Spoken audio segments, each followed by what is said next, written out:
Hello, viewers, and thank you for checking out this how-to starter guide for free-to-play accounts in Champions Online. I'm DJ Winza, and I'll give you a little bit of a walkthrough, and, well, not really a walkthrough, but more of an explanation of the character types and what you can do with the free-to-play account. Well, first, oh gosh, gotta hit that. Okay, anyway, when you first begin, this appears. You also have to hit the accept for the EULA. Make sure you don't create any copyright infringement characters. But anyway, you hit the create character for the first character you will create in this game, and you are greeted with this screen. Now, they do have the description of what each archetype does on this screen, but they only go about so far, and they give you a couple of concepts for each archetype, as you can see here under the concepts, which is this part right here, you know, fire mutation, fire mage, magma creature, and so on. But, you know, you don't just have to limit yourself to what those concepts say. This is your character after all. You get to write their backstory. Like, you can even make it some sort of random fanfic about, I don't know, Twilight, like the 50 Shades of Grey book actually was, but we won't delve into anything disgusting or ridiculous like that. Anyway, so the first one it has you on is the Inferno. It's a very good damage-dealing archetype. It doesn't have any sort of sniper-style range attacks except the Fireball. Well, no, not the Fireball ability. The Fire Strike. Goes about 100 feet. It's your longest range attack that I know of. Yeah, it's your longest range attack. This is more of an area of effect character. When you're, for example, if you're soloing, you're gonna be able to just melt individual groups. You really shine when there's a tank around that uses a lot of area of effect taunts, and you just unload your heavy area of effect attacks, including either Pyre or Fire Breath. It's really your decision on these. By the way, let me bring this down. You hit the show full power progression, and it'll give you a description of each power the character actually or the archetype has available. And at certain levels, like for instance 11 and 35, you get to choose between two different powers. I recommend you make these choices visiting a powerhouse, which you'll be able to see in game. They're these giant gears around a portal. I don't know why I'm hand gesturing at my own camera, but anyway. Next up is I forgot what it's called. The Marksman. Now this one is kind of a combination of the other two. It deals decent damage in area of effect. Actually, this one is more of a utility damage dealer. Most of its powers, like Sonic Arrow, does stun. Torrent of Arrows, you can give it an advantage that gives it knockback, snapshot, or focus shot. It's really up to you which one you want to use. Then there's your two major area of effect attacks. Either Storm of Arrows, which is a very damage dealing. Believe this one, yeah. It's a targeted area attack, and Gas Arrow, which you target a foe, you fling this out, and it leaves a gas cloud on that spot. And it's actually a real toss-up between these two attacks. And of course Explosive Arrow, but if you really want to be a utility kind of character, go for Gas Arrow and I suppose Snapshot. But anyway, next up is the Soldier. Soldier is pretty darn good at dealing damage. Of the three, I believe right now my Soldier archetype on my primary account is the highest of the three. I think he's around late 20s. Plus, I just love the character concept, but I won't get into that right now. This one is more damage over time, but it is just ridiculous amounts of damage over time. Of the two here, I actually recommend Shotgun Blast over Frag Grenade, because Shotgun Blast you can spam, and it has occasional knockback. Frag Grenade does knock back every time, but has a cooldown, which it's kind of a trade-off, you know? Again, these characters, the range damage dealers, soloing, they're great. They melt the enemies, they cut right through them. They'll level quickly if you actually if you're, say, running missions on normal, if you're fighting foes about the same level, or maybe one level or two levels when you've gained better gear, one or two levels higher works well. On teams, you're really going to want to have a tank with you, because that's when you can unload even more ridiculous damage. But actually, these concepts are quite good. Special Forces, Special Agent, and so on. And of course, you know, Arcane Hunter, Master Archer, Ancient Deity, they've got all sorts of good concepts for these. But of course, your concepts are what you should go with. Next, we'll go on to the tanks. There are two, Behemoth and Glacier. Glacier is a ranged tank. It does well if you build it for more towards making use of your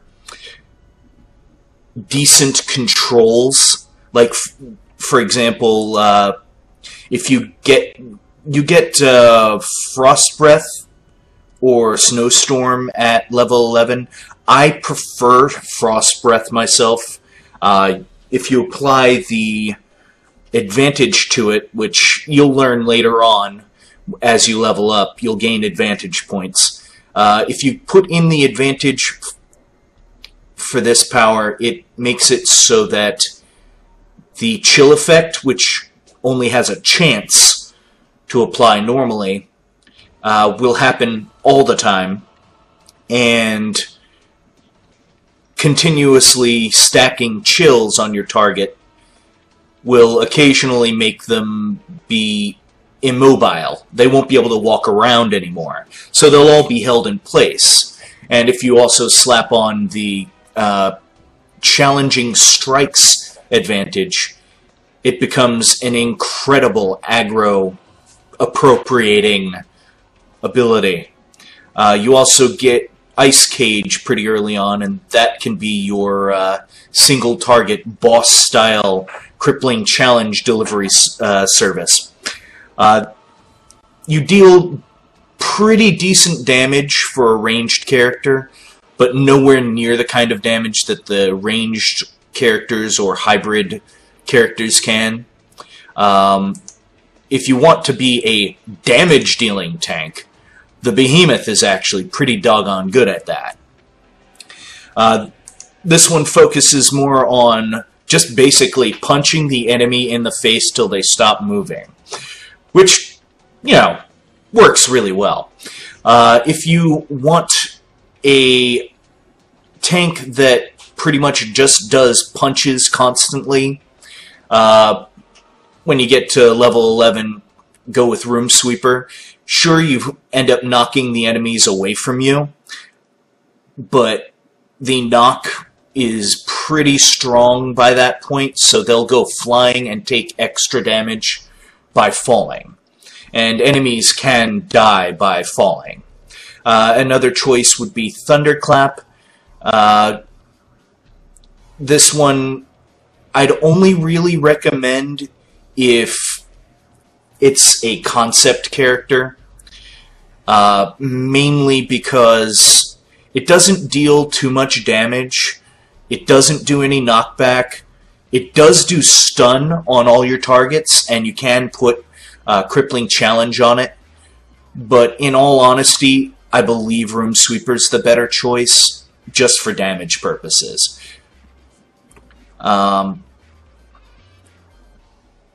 Later on, you get the choice between Uppercut, which knocks them straight up, and Haymaker, which knocks them back.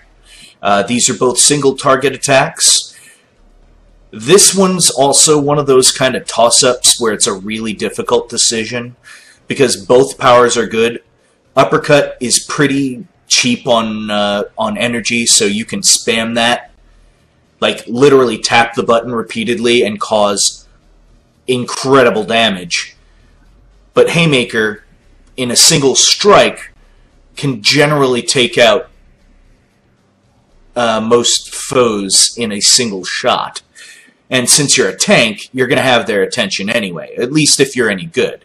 And with defensive combo, you just wade right into the battle, and it's a combo, so you hit once, hit twice, and the third one is an area of effect generated from the target. So all foes in that vicinity of the target will suddenly be like, "What? Oh, you? Let me smack you!" and start attacking you as well. And of course, then there's Shockwave, which is going to be your bread and butter. Of course, you get it at maximum level, but this is your bread and butter when it comes to acquiring aggro, because you can throw on challenging strikes on that and keep the damage going. Next up, Melee. Now, you'd think melee characters would have decent defenses, but in all honesty, their defenses are rather mediocre. However, they make up for it by causing more damage in melee range than the range damage characters do from a range, of course. So basically, they hit really, really hard, but their defenses are kind of paper. Like, for example, Unstoppable, it just cuts a small amount of damage from each attack, which it's not so good. But you deal a lot of area of effect, and in some cases, single target damage. Unlike the Blade archetype, I'll explain that one in a moment. Which one is this? The Unleashed, which you'll notice looks kind of like a Jedi, which when it was first released, it was released with the new Star Wars MMO. Basically because you can be a Jedi in this game. You can use Force Snap and it'll do a little bit of crushing damage and knock the foe towards you. And then you can just go buck wild with your melee attacks. And at 17, by the way, this is one of the few archetypes that has 3 choices. At 17, you get the choice between Force Eruption or Eye of the Storm. I actually chose Eye of the Storm for mine, although Force Eruption is not a bad choice. It deals knockback, which may be counterproductive considering your melee, but you know, it's a good get the heck off of me button. Eye of the Storm produces a little damage resistance buff that gets stronger the longer you hold the button down, and kind of persists a short time after you release. So if you hold the button down first, you'll kind of have a decent defense going while you're trying to, you know, rip the enemies to shreds. Let's see. This one also is one of the few archetypes with a self-heal. That's not either a hybrid or a support character. And later on, you get the choice between Intensity or Field Surge. These are more of a you decide what you need. Like, by this time, your playstyle will come into play. You'll decide whether you want to be add more damage every once in a while, or add a little bit of a breathing room with a Field Surge by, you know, boosting defenses. Later on, you get Dragon's Wrath, which is a ridiculously strong attack. And then finally, you get the choice between Containment Field and Force Geyser. Containment Field basically is just the hold, and Force Geyser just knocks them straight up. So I'd say it's more of a jack-of-all-trades, but it deals more damage in melee than it does anything else. Then there is the Blade. This one is pure single-target damage, although it does get Reaper's Caress, which I believe you can add an advantage for. I don't know if they made that permanent. That makes it an area of effect. And then there's Scything Blade, which is an area of effect. Your choices are either, at 17, are either Smoke Bomb or Shuriken Throw. And, well, I can't really speak on either of these because I never really got a blade very far. Parry I've used on several characters. It's a decent block. Intensity or Masterful Dodge, it's another thing like that last one that's a toss-up. It's more, do you want more offense or do you want more defense? And finally, Reaper's Embrace. Basically, this one, it's decent, but I'm not a huge fan of the Blade archetype. Anyway, we'll move on. Next up is the Grimoire. Now, I like the Grimoire, and so does a friend of mine, Neo-Atheist. You can look him up on YouTube. He's an atheist vlogger. This one is pretty much a combination between range damage and healing. It boosts both its own stats and all of its allies' stats. It really shines on a team because it also gains a self or ally heal. Vala's Light, which is a charge up, and it explodes from your target, healing whoever's around it, or if yourself is the target, it'll basically be an aura off of your body. And then Arcane Vitality, which you can either target yourself or target an ally. If you target an ally, you're not getting healed, but everyone between you and your target is. And if you're targeting yourself, you're the only person getting healed, and that one's a maintain. You hold that and it'll heal more over time. The real bread and butter of your attacks doesn't come until level 30 when you get Skarn's Bane, and that thing rips people apart. And you also gain sigils over time, and I actually recommend the Ebon Weakness sigils because they'll debuff the enemies, and you don't need that many of them, so you can put the advantage on it that lets you summon them along with other sigils. And then finally Hex of Suffering, which is an AoE attack. Though you'll have a lot more fun in your 30s because of Skarn's Bane than you will at 40 because of Hex of Suffering, it's not that spectacular of a power in my opinion. Now, finally, the support archetypes, basically healers or, essentially support.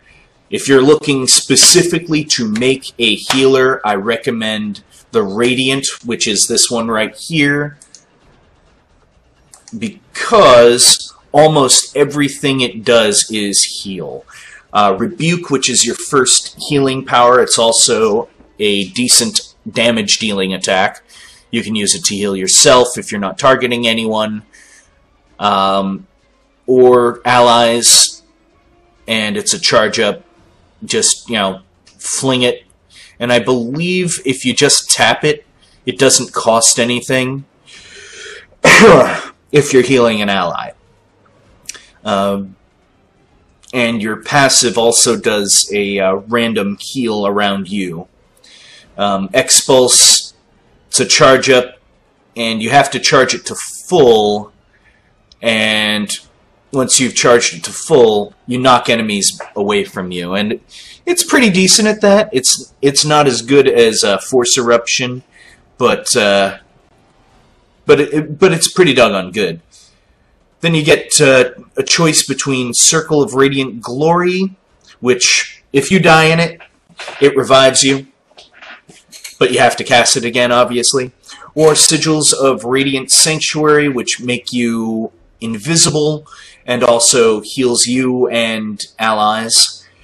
I chose the Circle of Radiant Glory for my Radiant, but I've used the Sigils of Sanctuary on another character, and it really depends on your play style. Try them out in the powerhouse before you actually make this selection. Excuse me. Arcane Vitality, which is that same area of effect heal that I mentioned from the Grimoire. Then you get your choice between two different holds. They're pretty much the same thing. One of them is what's it called? A maintain that gets stronger the longer you hold it. The other one is a charge. It's really up to you which one you choose. Neither one is better than the other. Excuse me again. Then finally, Divine Renewal and Planar Fracture. Divine Renewal is your ally revive, and Planar Fracture is a pretty doggone decent area of effect attack. Alright, now we'll move on to the Mind. This one is more of a control-based support character. In fact, it doesn't get its first ally heal until level 11. Until then, it actually acts like a damage dealer with more energy.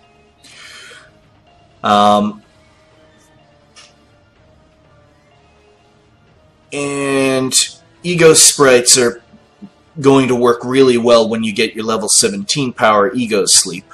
By the way, Psionic Healing and Empathic Healing, they are single target heals. And they're, again, a charge or a maintain. I prefer the maintain heals, but your mileage may vary. But Ego Sleep, if you attack an enemy that's sleeping, they'll wake right up. However, if you're using Ego Sprites, and just Ego Sprites, you'll deal the damage to them and won't wake them up. So those work very well hand in hand. You also get Ego Hold, which is a straight up hold. And then you get a choice at 35 to either get Ego Storm, which is a very decent AoE attack that also holds, or Summon Nightmare, where you summon a creature from the target's nightmares. The advantage, you get another target for the enemy to attack that isn't you, The disadvantage is when the foe you initially cast it on dies, so does the nightmare, or nightmares, depending on the situation. It's good, but it's bad. Ego Storm has a really long recharge rate, so it's not always 100% going to be there. So it's more of a decision, do you want to summon something, or do you want to do a Ego Storm? And then, of course, Mindful Reinforcement, which is a great shield. Alright. All of these work very well in teams. But again, your mileage may vary. You might find decent abilities soloing them. The ones that solo really well are either of the tanks. The Unleashed, I know, solos pretty doggone well. The Grimoire solos very well. And so does the Soldier. The rest work a lot better on teams, when either there's another target for the enemy to attack, or when... Actually, that's pretty much it. The rest of them kind of need someone else to take some of the aggro. At least in my opinion, your mileage may vary. Anyway, thank you for watching. If you want to see some of the other archetypes that are available, either through the paywall of buying them individually or by playing on a gold account, let me know. I've pretty much got everything unlocked. Oh, and there's also the Reawakened, which you just have to get a character to max level, I believe, and that will unlock. Anyway, thanks for watching. Have a wonderful day.